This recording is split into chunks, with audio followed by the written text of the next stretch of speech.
Hi everybody, welcome to day 4 of our Sew Along for the H2O to go bag. And today I just wanted to start out and tell you that today is probably going to be your most frustrating day, but you can do it. Go slow, say hi to Sully. Sully. Anyway, go slow and you can do it. Today we're going to be putting the base in, and this is probably the hardest part of the bag, but I'm going to show you a couple of tricks to make it easier for you. Also, my kids are right outside those windows, so sorry about that noise, but at least they're not in here. Okay, one important note is we are switching to a 3/8 inch seam allowance for the rest of it. So the first thing you want to do is put your bag together, right sides on the back, and we're going to sew this back seam at 3/8 inch seam allowance. You'll be doing basically these same steps for the outside and then again for the inside, the lining I mean.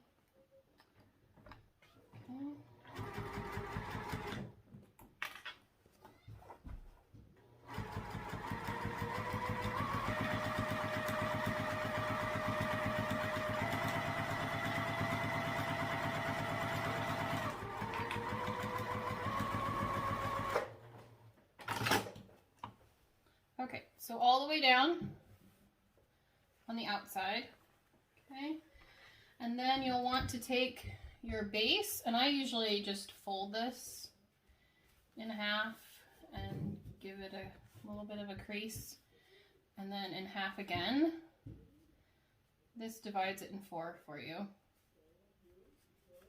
Okay? So you can see those lines. Okay, and then for the bag, you want to also divide this into 4, and I usually use clips for this part because it makes it a little bit more obvious. So obviously the seam is your first section, the middle of the pocket is your second, and then each side. Okay, so it's divided into 4.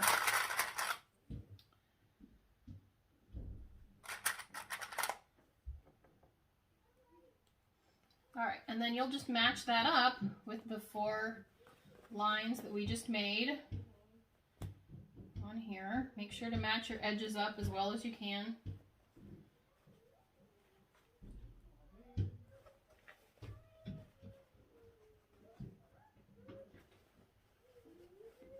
The kids are playing basketball, sorry if you can hear that. Okay, and then you just want to ease this in and try and keep it as even as you can. For this part, I like to actually use my pins because I'm a bad girl, but you can sew over the pins. Just be careful because you can break a needle doing that, and you can bend your pins as well. So this is the part where, remember where we did that hack and we cut out the bottom of the pockets? This is where that really comes in handy because we've cut out a good amount of layers here. So a couple of things you can do to make this easier is you can staple with your stapler. You can just staple these together nice and even, or you can hand sew, which is what I'm going to do. I'm going to hand sew this. Or you can put some glue in here, some fabric glue, or I've even heard glue stick, and let it sit for a little while. So I'm going to go hand sew this, and I'll be right back. Okay, so I've hand sewed this. It's kind of hard to see, I know. All the way around. I've hand sewn. You can just, baste it on, do nice big stitches. There we go. Or you can do staples, or try the glue if you want. So it just will take some trial and error. Okay, you can get it, and I'll also make sure that you've sewn this around. Unlike I did, I forgot, and I already had this hand sewed almost all the way on, and it'll be okay. But it will be easier if you have it sewed on. So again, we're going to do 3/8 of an inch. Keep in mind that this up here, it's okay if it's bumpy like this up here. The only place it really needs to be straight is at your seam allowance point, okay? It kind of makes sense when you stick this down in here, it's going to wrinkle at the top. It's okay. It will be okay.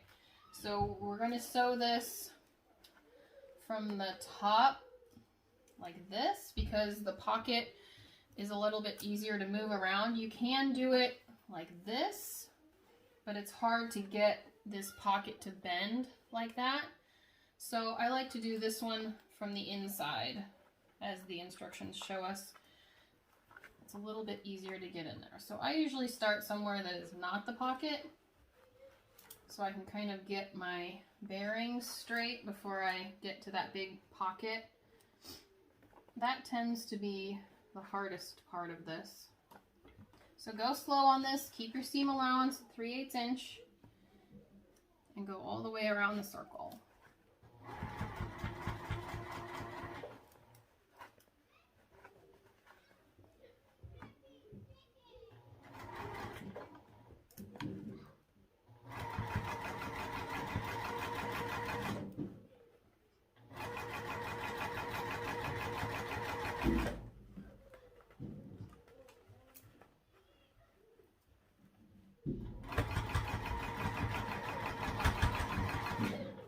Okay, we're to that pocket area now, so just go slow.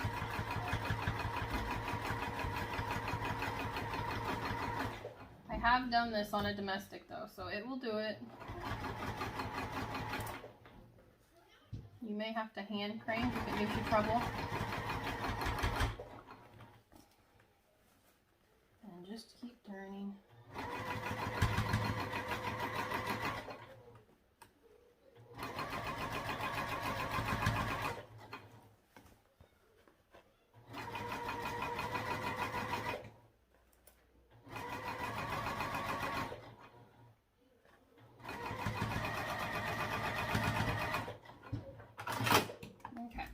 So at this point, I usually turn it right side out and check and make sure that it's nice and it doesn't have any significant bumps.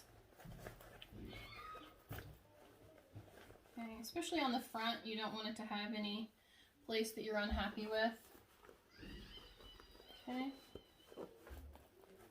Alright, so then your next step is to turn it back inside out.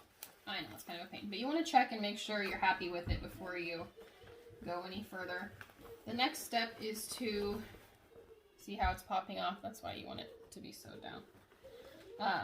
Is to trim this seam allowance a little bit. You can do that with your pinking shears. So that's why the staples are okay, because you end up cutting them off anyway. So I'm going to go, I forgot my pinking shears, so let me grab those real quick. Okay, so I've gone ahead and use my pinking shears on here. If you don't have any pinking shears, that's okay. You can just use normal scissors. It'll be inside, so it won't really matter. But this will help reduce the bulk in that seam by trimming it. Okay? Alright, you've done the bottom. You did the hardest part. Good job. Now the next part is, we get to do it again. But this time it'll be easier. You want to take your waterproof canvas liner, or whatever you have for your liner, turn it right sides together again, and this time it'll be a little bit different. We want to leave a turning hole in this side. So the pattern says, I think 4 inches. I usually leave a little bit more because the pocket seems to be difficult to turn. So again, do your 3/8 inch seam allowance here, and I usually like to go backwards on the ends here on each side, so that we don't have any ripping of the seam.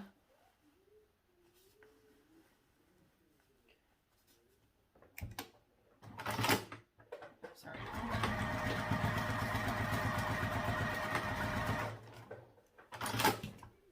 Okay, so you can see that there's a hole here. That's what we'll use to turn our bag at the end. Okay, so set that with, again, you want to divide this into 4, like we did the first time.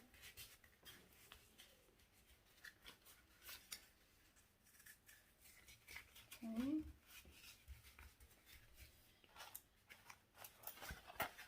And divide this into 4. Again.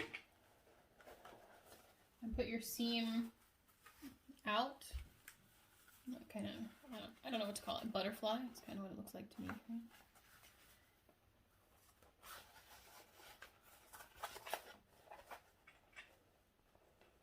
Divide into 4 again, and then we'll stick that bottom in just like we did the first time. This time I think I'll skip the hand sewing simply because it's not so many layers, and this canvas is really hard to go through with a needle.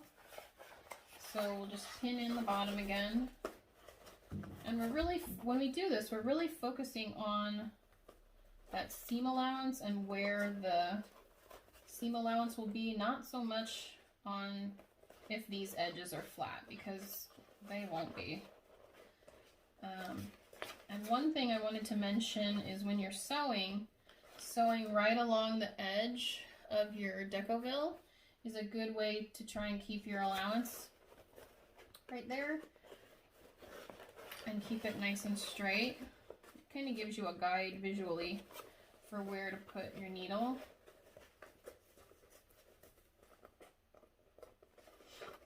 Okay, and then I'll just use pins for the rest, because this side, honestly, it doesn't really matter as much because it's going to be down deep in that bag, and how often are we going to turn the bag inside out? Am I right? So if you have a bump, it's not really going to matter all that much. So that's why I say the hardest part is done now that you got the bottom on the main part. Okay. If you want to hand sew this or staple it, what have you, that is completely up to you.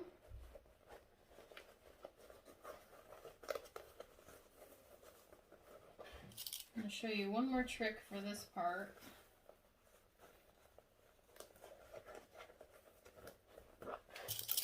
When I get to the machine.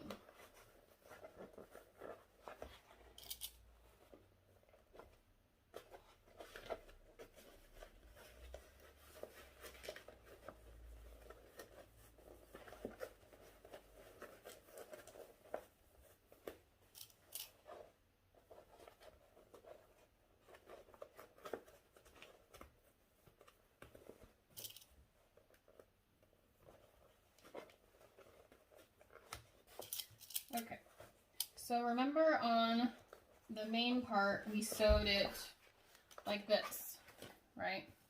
On this part you can sew it like this if you want. It's a little bit easier to bend it outwards this way rather than going inside. It's completely up to you. I'm going to try and do it this way this time. Well, I'm going to do it inside, simply so that you can see a little bit better. If I have it up like this, I'm afraid you won't be able to see anything at all. So I'll do it from the inside. You can do it whichever way you like.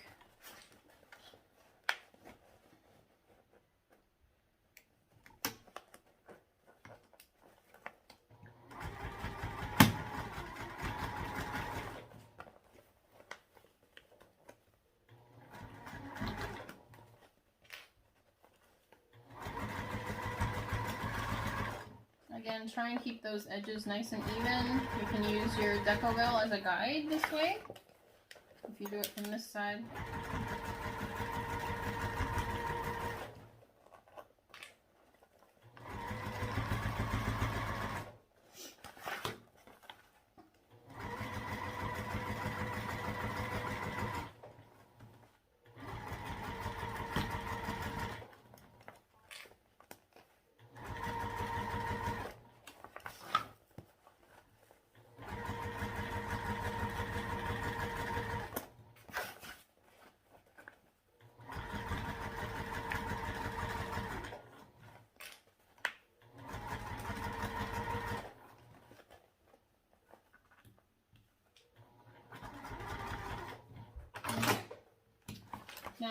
Now is the time to straighten out any of those baubles that you want to get rid of.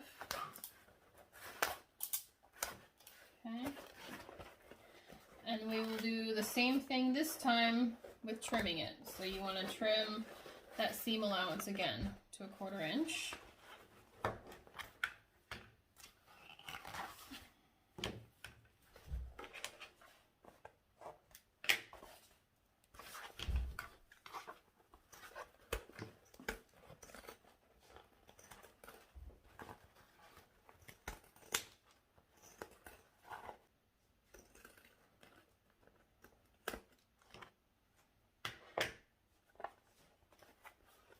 Okay.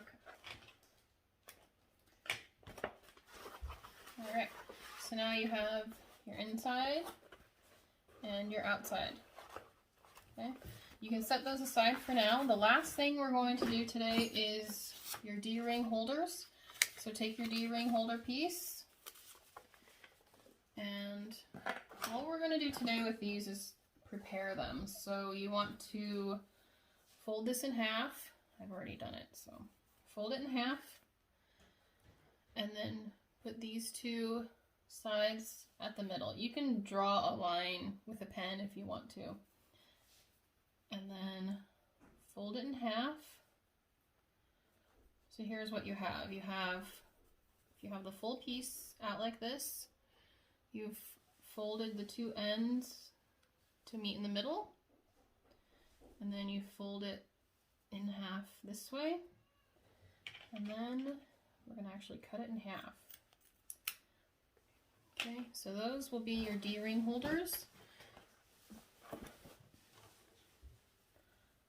You can grab your D-rings, put them on there.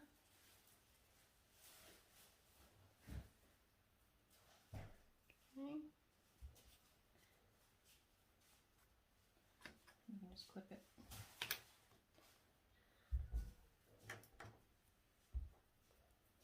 Okay. All right, and now we want to put these on the bag, and you stick them up about 1/2 inch. If you're not doing D-rings, there's a few other ways to do it. If you do a rectangle ring here, then you have to go ahead and put your whole strap in before we put the liner in. So keep that in mind. You need to think through your strap before we sew this together tomorrow. I'm going to go by the instructions way, by the tutorial way, and that's putting the D-ring on, and then we'll use these swivel hooks with the strap in it. But if you aren't going to have a clip of any kind, a removable strap, you'll have to think through and put your strap in now.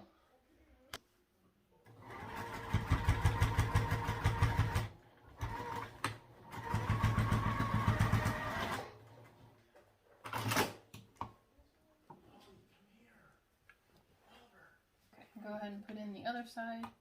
Again, putting it 1/2 inch above your main body here.